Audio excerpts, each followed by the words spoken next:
L'Europe est en train de perdre la course à l'IA. MicroStrategy rachète du Bitcoin. Un Bitcoin à plusieurs millions selon Brian Armstrong, le PDG de Coinbase. On décrypte tout ça maintenant dans la Minute Crypto.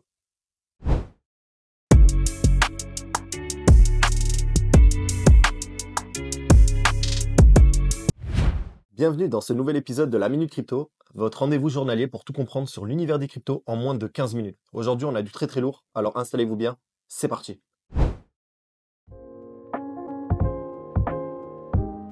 Et bonjour à tous. Alors là, on se retrouve sur Crypto Bubble là. Donc on voit que le marché a repris le vert. Et ICSZ 34%, DEX 9%. Wild il est à 13. Render 6 là. Il est en train d'un petit peu remonter là pendant que je parle. Le Trump à 8%, le Hype à 14%. Trump toujours 24e position. Donc c'est dingue, hein, 8 milliards pour ce token. Et certainement que c'est pas la fin de sa hausse. Je pense que tout au long du bull, il va continuer parce que bon, c'est Trump qui est président. Là, 3600 milliards au niveau du total market cap. Crypto Fear and Greed à 66, donc c'est à peu près neutre, un peu au-dessus.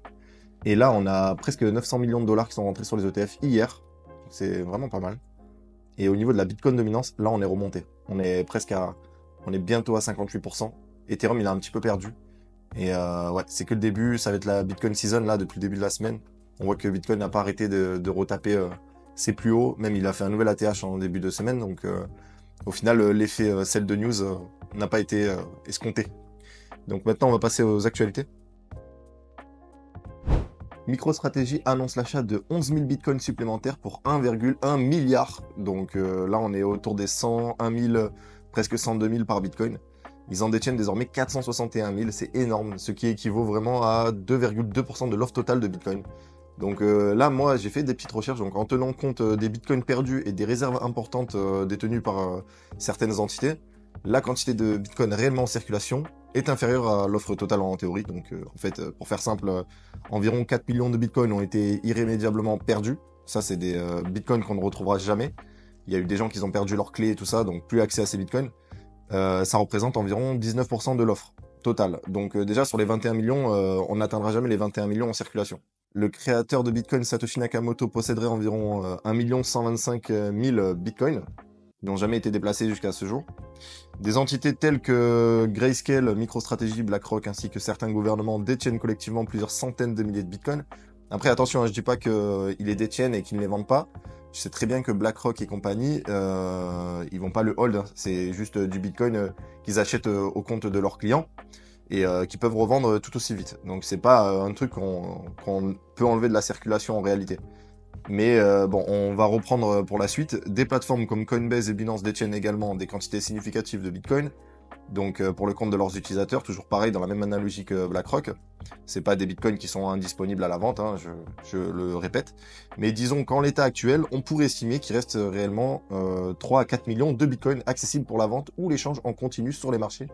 Et disons même qu'il en reste que le double, donc 8 millions, c'est vraiment rien du tout. Donc vraiment, je pense que c'est vraiment bullish. J'aime bien faire ce genre de petites recherches pour me donner une idée de ce qu'il y a réellement. Donc Crypto.com qui annonce le lancement de son exchange aux États-Unis. Dans la foulée du départ de Gary Gensler de la SEC, du coup il est plus président, deux émetteurs déposent de nombreux ETF crypto. Alors il y a du Bonk, du Trump, du Doge, de XRP, Sol, Bitcoin et Ether. Donc maintenant ils font carrément des ETF comme ça sur des shitcoins. Je sais pas franchement si ça va marcher, mais peut-être, qui sait. Sur le site officiel du gouvernement des États-Unis, le logo du Dogecoin est utilisé pour le logo officiel du département de l'efficience gouvernementale. Donc ça, c'est encore un coup d'Elon Musk, hein, parce qu'il adore le Dogecoin. Et il l'a appelé comme ça, là, ce département, c'est vraiment intéressant comme département. On devrait avoir pareil, je pense, en France, ça pourrait aider. Et j'ai vu que là, c'était Eric Ciotti, je crois. Après, c'est pas pour parler politique ou quoi que ce soit, mais il a proposé de créer un département similaire en France. Donc bon, voilà, on est en train de prendre l'exemple sur les États-Unis, ça marche vraiment. Hein. Quand on voit que les États-Unis font quelque chose, on s'inspire, ça c'est réel. Donc là, les actionnaires de MicroStrategy ont approuvé l'augmentation du nombre total d'actions de 330 millions à 10,3 milliards. Donc ça va ouvrir la voie à une future levée de fonds hein, pour acquérir davantage de Bitcoin. C'est bullish et ça fait écho à ce qu'on a parlé il y a un mois dans une de mes vidéos. On avait parlé de ça et du coup ça y est, ça a l'air d'être approuvé. Alors là, accrochez-vous bien parce que c'est lunaire. Franchement, j'ai grincé des dents en voyant la réaction de Trump et il est totalement fou. Donc là, Donald Trump, lorsqu'on lui a parlé de son meme coin Trump, il a dit: je ne connais pas grand chose sur ça, je sais qu'on a fait un lancement et que c'était un succès. Ça en est où? Vous avez fait des milliards de dollars, monsieur. Des milliards? Ah, c'est rien ça. Donc je vous mets l'extrait là, c'est lunaire. Checked it. Where is it today? You made a lot of money, sir. How much? Several $billion, it seems like, in the last several days. Several billion? That's peanuts for these guys. Le token a baissé de moins 25 en quelques minutes juste après ce qu'il a dit. Donc voilà. Donald Trump s'apprête à dévoiler une initiative ambitieuse baptisée Stargate. C'est un partenariat réunissant OpenAI, SoftBank et Oracle. Donc ce projet, doté d'un investissement initial de 100 milliards, prévoit une enveloppe totale pouvant atteindre les 500 milliards de dollars sur les 4 prochaines années. Donc tout le long du mandat de Trump. Donc l'objectif sera de renforcer la suprématie des États-Unis dans le domaine de l'intelligence artificielle.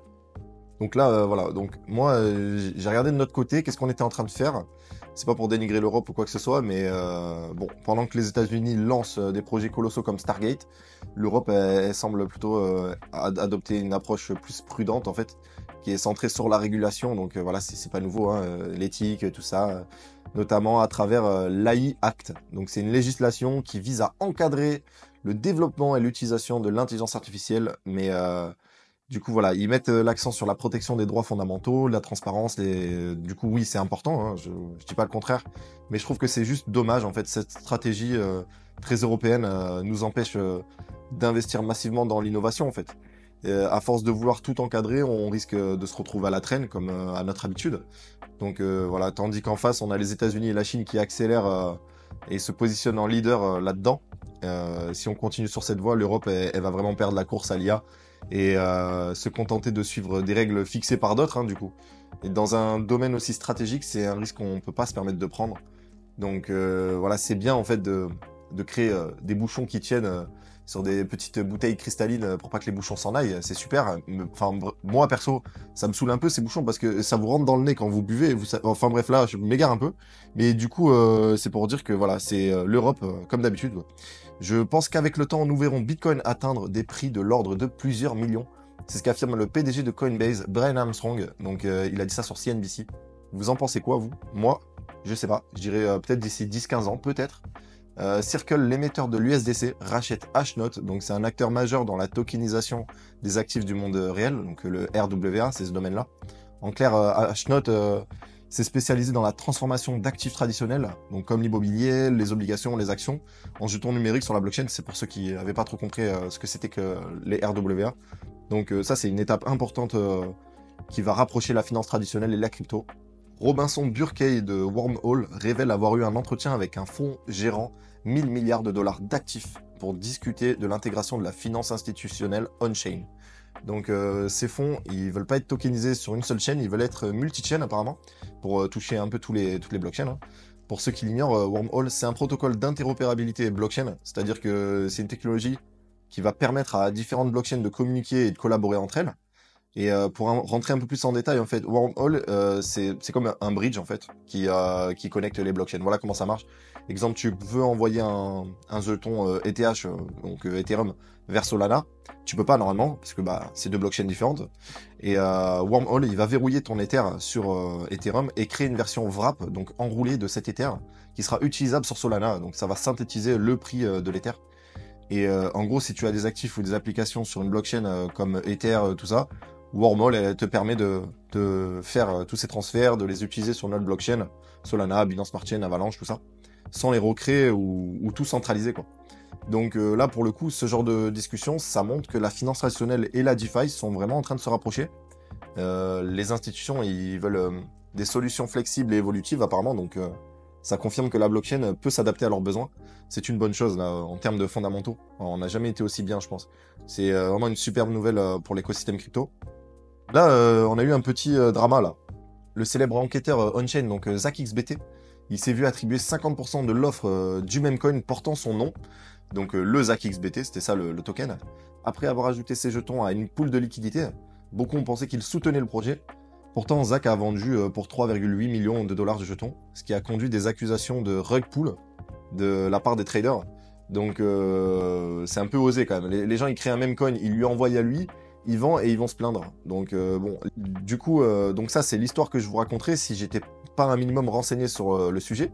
Mais moi mon taf c'est d'aller gratter plus loin que la surface, hein, donc pour vous sortir des news assez vérifiées.